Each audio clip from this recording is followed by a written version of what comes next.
ladies and gentlemen. I need not pause to say how very delighted and honored I am to be with you tonight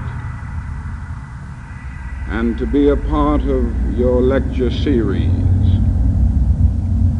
It is always a very rich and rewarding experience when I can take a brief break from the day-to-day demands of our struggle in the South and discuss the issues involved in that struggle with college and university students. And so I can assure you that it is an honor and a privilege to be here. I want to thank you for extending the invitation. It's good to renew old friendship.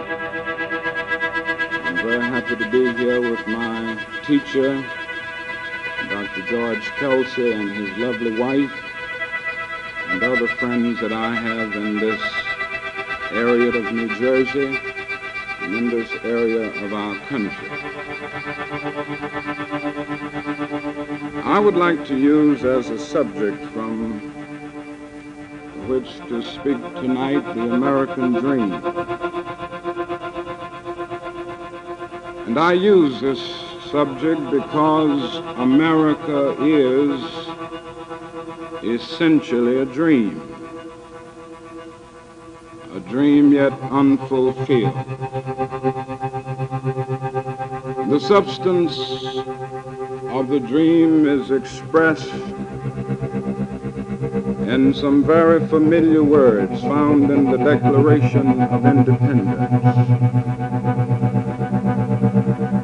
We hold these truths to be self-evident, that all men are created equal, that they are endowed by their Creator with certain inalienable rights, that among these are life, liberty, and the pursuit of happiness. This is a dream. Now, one of the first things we notice about this dream is an amazing universalism. It does not say some men, it says all men. It does not say all white men, but it says all men, which includes black men. It doesn't say all Protestants, but it says all men, which includes Catholics. It doesn't say all Gentiles. It says all men, which includes Jews. And that is something else at the center of the American dream, which is one of the distinguishing points, one of the things that distinguishes it from other forms of government, particularly totalitarian systems. It says that each individual has certain basic rights that are neither derived from or conferred by the state. They are gifts from the hands of the Almighty God. Very seldom, if ever, in the history of the world has a socio-political document expressed in such profound, eloquent, and unequivocal language the dignity and the worth of human personality.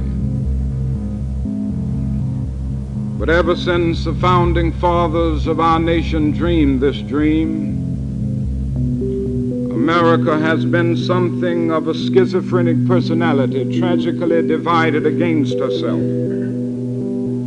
On the one hand, we have proudly professed the great principles of democracy. On the other hand, we have sadly practiced the very antithesis of those principles. indeed, slavery and racial segregation are strange paradoxes in the nation founded on the principle that all men are created equal. But now more than ever before, our nation is challenged to realize this dream. For the shape of the world today does not afford us the luxury of an anemic democracy. And the price that America must pay for the continued oppression of the Negro and other minority groups is the price of its own destruction. The hour is late, and the clock of destiny is ticking out. We must act now before it is too late. Now I must hasten to say that we must not seek to solve this problem in America merely to meet the communist challenge. We must not seek to solve this problem in America merely to appeal to Asian and African peoples. In the final analysis, racial discrimination must be uprooted from American society because it is morally wrong. In the final analysis, we must get rid of segregation because it is sinful. In real sense, it is a new form of slavery covered up with certain niceties of complexity. It is wrong to use the words of the great Jewish philosopher Martin Buber because it substitutes an I-it relationship for the I-thou relationship and relegates persons to the status of things. And so this problem must be solved not merely because it is diplomatically expedient, but because it is morally compelling. And so I would like to suggest some of the things that must be done in our nation if this American dream is to be realized. Some of the challenges that we face at this hour, and in facing the challenges, we will be able to bring this dream into full realization. I would like to start on the world scale, so to speak, by saying if the American dream is to be a reality, we must develop a world perspective. It goes without saying that the world in which we live is geographically one. Now more than ever before, we are challenged to make it one in terms of brotherhood. Now it is true that the geographical oneness of this age has come into being to a large extent through man's scientific ingenuity. Man, through his scientific genius, has been able to dwarf distance and place time in change. Now jet planes have compressed into minutes distances that once took weeks and even months. I think Bob Hope has adequately described this new jet age in which we live. He said it is an age in which it's possible to take a non-stop flight from Los Angeles, California to New York City, a distance of some 3,000 miles. And if on taking off in Los Angeles you develop hiccups, you will hic in Los Angeles and cup in New York City. You know, it is possible because of the time difference to take a jet flight from Tokyo, Japan on Sunday morning and arrive in Seattle, Washington on the preceding Saturday night. And when your friends meet you at the airport and ask when you left Tokyo, you will have to say, I left tomorrow. This is the kind of world in which we live. Now, this is a bit humorous, but I'm trying to laugh a basic fact into all of us. And it is simply this: through our scientific genius, we've made of this world a neighborhood. Now, through our moral and ethical commitment, we must make of it a brotherhood. We must all learn to live together as brothers, or we will all perish together as fools. This is the challenge of the hour. No individual can live alone. No nation can live alone. Somehow we are interdependent. I remember an experience that I had just a few years ago. This is King and I had the privilege to journey to that great country known as India. I never will forget the experience of meeting and talking with the great leaders of India, meeting and talking with thousands and thousands of people in the cities and villages all over that vast country. These experiences will remain meaningful and dear to me as long as the cords of memory shall lengthen. But I must say to you that there were those depressing moments. How can one avoid being depressed when he sees with his own eyes evidences of people by the millions going to bed hungry at night? How can one avoid being depressed when he sees with his own eyes thousands of people sleeping on the sidewalks at night, no houses to go in, no beds to sleep in?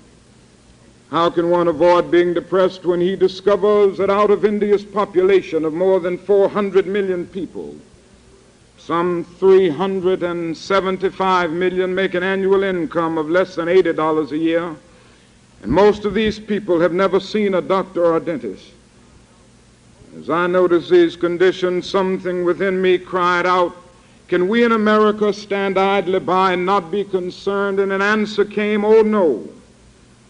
Because the destiny of the United States is tied up with the destiny of India and every other nation. And I started thinking about the fact that we spend millions of dollars a day in America to store surplus food. And I said to myself, I know where we can store that food free of charge. In the wrinkled stomachs of the millions of God's children in Asia and Africa and South America and even our own country who go to bed hungry at night. And it may well be that we've spent far too much of our national budget establishing military bases around the world rather than bases of genuine concern and understanding. All I'm saying is simply this, that all life is interrelated. And we are caught in an inescapable network of mutuality, tied in a single garment of destiny. Whatever affects one directly affects all indirectly. For some strange reason, I can never be what I ought to be until you are what you ought to be, and you can never be what you ought to be until I am what I ought to be. This is the interrelated structure of reality. John Donne caught it years ago and placed it in graphic terms. No man is an island entire of itself. Every man is a piece of the continent, a part of the main. And he goes on toward the end to say, any man's death diminishes me because I am involved in mankind. Therefore never sin to know for whom the bell tolls. It tolls for thee. I think this is the first challenge, and it is necessary to meet it in order to move on toward the realization of the American dream, the dream of men of all races, creeds, national backgrounds, living together as brothers. If the American dream is to be a reality, secondly, we must get rid of the notion once and for all that there are superior and inferior races. This idea still lingers around in some situations and in some circles. And certainly the intellectual disciplines, the anthropological sciences have made it very clear that there is no truth in this. Great anthropologists like Ruth Benedict, Margaret Mead, the late Melvin Herskovits, and others have made it clear that as a result of their long years of study in these various areas, there is no truth in the idea of superior and inferior races. There may be superior and inferior individuals academically within all races, but there are no superior and inferior races. But in spite of this, the notion still lingers around. There was a time when people tried to justify this or tried to give some validity to this argument by turning to the Bible. And there again, it is a strange thing to see how individuals will use or misuse the Bible and religion to justify their prejudices and crystallize the status quo. And so from some pulpits around the nation it was argued that the Negro was inferior by nature because of Noah's curse upon the children of Ham. The Apostle Paul's dictum became a watchword, servants, be obedient to your master. Then one other brother had probably read the logic of the great philosopher Aristotle, and you know Aristotle did a great deal to bring into being what we now know in philosophy as formal logic. And in formal logic you have the syllogism with its major premise and minor premise and conclusion. And this brother decided to put his argument of the inferiority of the Negro in the framework of an Aristotelian syllogism. He could say as his major premise, all men are made in the image of God. Then came the minor premise, God, as everybody knows, is not a Negro, therefore the Negro is not a man. This was the type of reasoning that prevailed. Now, on the whole, I think people have gotten away from that. Not altogether, though, because I heard the other day where someone in Mississippi said that God was a charter member of the White Citizens Council. But on the whole, we've moved away from these arguments. Now it's done on subtle sociological grounds. The Negro is not culturally ready for integration. And if you integrate the schools and public facilities, you will pull the white race back a generation. And then other arguments come out. You see, the Negro is a criminal. And these arguments go on ad infinitum. The individuals who come forth with these arguments never go on to say that if there are lagging standards in the Negro community, they lag because of segregation and discrimination. And criminal responses are not racial, they are environmental. Poverty, ignorance, social isolation, economic deprivation breed crime, whatever the racial group may be. And it is a torturous logic to use the tragic results of segregation as an argument for the continuation of it. It is necessary to get to the causal basis. And I think that we have enough evidence in practical experiences and practical accomplishments of individuals in the Negro community and individuals in other minority groups to demonstrate that that is no truth in the idea of the inferiority of the Negro race, of the superiority of any other race. From an old slave cabin in Virginia's hills, Booker T. Washington rose to the position of one of America's great leaders. He lit a torch in Alabama and darkness fled from the red hills of Gordon County, Georgia. In the arms of a mother who could neither read nor write, Roland Hayes rose to the point of being one of the world's great singers and carried his melodious voice into the palaces and mansions of kings and queens. From crippling, poverty-stricken circumstances in Philadelphia, Pennsylvania, there came a Marian Anderson to be the world's greatest contralto, so that a Toscanini had to say, a voice like this comes only once in a century. And Sibelius of Finland cried out, my roof is too low for such a voice. From difficult, crippling, oppressive circumstances, George Washington Carver rose up and carved for himself an imperishable niche in the annals of science. There was a start in the sky of female leadership. And then came a Mary McLeod Bethune and grabbed it and allowed it to shine in her life. With all of its radiant beauty, there was a start in the diplomatic sky. And then came a Ralph Bunche, a grandson of a slave preacher, and allowed it to shine in his life. These are just few examples, inspiring examples, to refute the idea of the biological inferiority of the Negro. And they justify the conviction of the poet, fleecy locks and black complexion cannot forfeit nature's claim. Skin may differ, but affection dwells in black and white the same. Were I so tall as to reach the pole or to grasp the ocean, at a span. I must be measured by my soul. The mind is the standard of the man. Of the man. Of the man.